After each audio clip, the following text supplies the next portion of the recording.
Assalamualaikum warahmatullahi wabarakatuh. Perkenalkan nama saya Andini Krita dengan NIM 24363027 dari Prodi S1 Pariwisata. Di sini saya akan menjelaskan PPT saya yang berjudul Pariwisata Berkelanjutan dan SDGs di Indonesia, yaitu Strategi Pembangunan Seimbang Ekonomi Sosial dan Lingkungan. Lalu,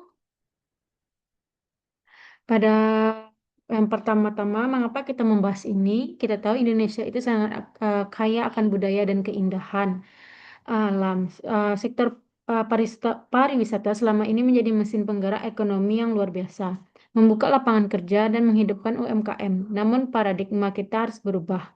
Kita tidak bisa lagi mengejar target pariwisata massal atau sekadar kuantitas jumlah turis, melainkan kita harus bergeser ke pariwisata yang berkualitas agar memanfaatkannya yang bisa dirasakan dalam jangka panjang. Lalu, mengapa harus berubah? Karena di lapangan kita menghadapi krisis nyata. Peningkatan jumlah wisatawan yang tidak terkendali membawa dampak buruk, seperti penumpukan sampah plastik di pantai dan gunung, rusaknya terumbu karang hingga alih fungsi lahan hijau menjadi beton. Lebih jauh lagi, kadang ada komersialisasi berlebihan yang justru mengikis nilai budaya asli dan menimbulkan kesenjangan sosial dengan masyarakat lokal. Lalu, pada krisis tersebut muncul dua pertanyaan besar yang menjadi fondasi pembahasan ini. Pertama, mengapa pariwisata berkelanjutan sangat krusial bagi ekonomi jangka panjang Indonesia? Dan kedua, bagaimana cara kita menyatukan semua pihak mulai dari pemerintahan sampai masyarakat untuk mengatasi hambatan penerapan SDGs di daerah ini? Lalu, apa tujuan dari penulisan artikel ini? Melalui artikel ini, tujuan utama saya adalah menganalisis bagaimana pariwisata berkelanjutan mendukung agenda SDGs 2030. Saya juga memetakan tantangan spesifik di lapangan, khususnya di Sumatera Barat, serta mencoba merumuskan strategi kolaboratif dan rekomendasi kebijakan yang konkret untuk pemerintah dan pelaku industri kreatif. Lalu, apa sih keterkaitan sektor pariwisata dengan SDGs?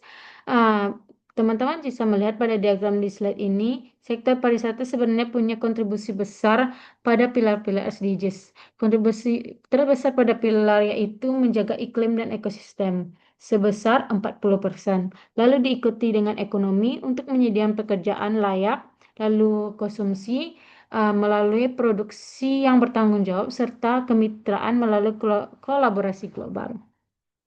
Lalu, pada fokus daerahnya yaitu Sumatera Barat.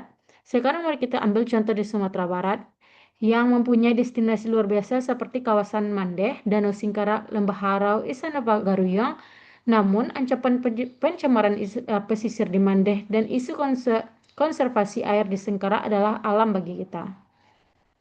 Solusinya butuh pendekatan, yaitu community-based tourism, di mana masyarakat lokal bukan cuma jadi penonton, tapi juga jadi pelaku utama mengelola wisatanya sendiri.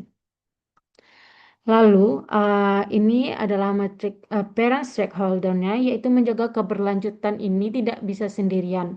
Kita butuh bekerja sama dengan empat pilar, yaitu pemerintahan bertugas sebagai yang membuat aturan yang tegas dan infrastruktur hijau. Lalu, yang kedua adalah pelaku usaha harus mulai menerapkan bisnis ramah lingkungan dan minim limbah. Lalu, masyarakat berperan sebagai untuk menjaga budaya asli dan kita sebagai akademisi juga bertugas memberikan edukasi serta riset inovatif. Lalu pada slide ini yaitu tren kesadaran pariwisata berkelanjutan.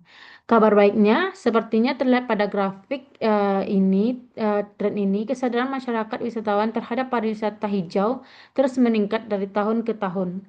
Wisatawan zaman sekarang mulai memilih destinasi yang bersih, dan bertanggung jawab dan menghargai alam. Ini adalah peluang besar yang harus kita tangkap. Lalu, pada slide ini strategi implementasi kunci. Untuk mewujudkannya ada 3 strategi kunci. Yang pertama adalah transformasi digital. Memakai aplikasi untuk reservasi online, membatasi jumlah pengunjung agar alam tidak kelebihan beban atau carrying capacity. Lalu yang kedua, good governance, pemerintah harus berani membuat regulasi ketat, misalnya larangan plastik sekali pakai di tempat wisata. Dan yang ketiga adalah edukasi mahasiswa. Kita sebagai mahasiswa harus menjadi agent of change yang menyebarkan tren wisata yang bertanggung jawab ini.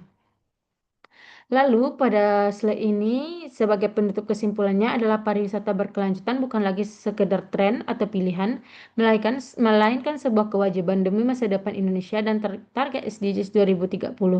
Rekomendasi saya adalah perkuat aturan hukum, libatkan masyarakat lokal secara aktif, dan memanfaatkan teknologi. Sekian dari presentasi dari saya ucapkan terima kasih atas perhatiannya dan saya sangat terbuka jika ada tanggapan dari teman-teman. Saya sudahi. Wassalamualaikum warahmatullahi wabarakatuh.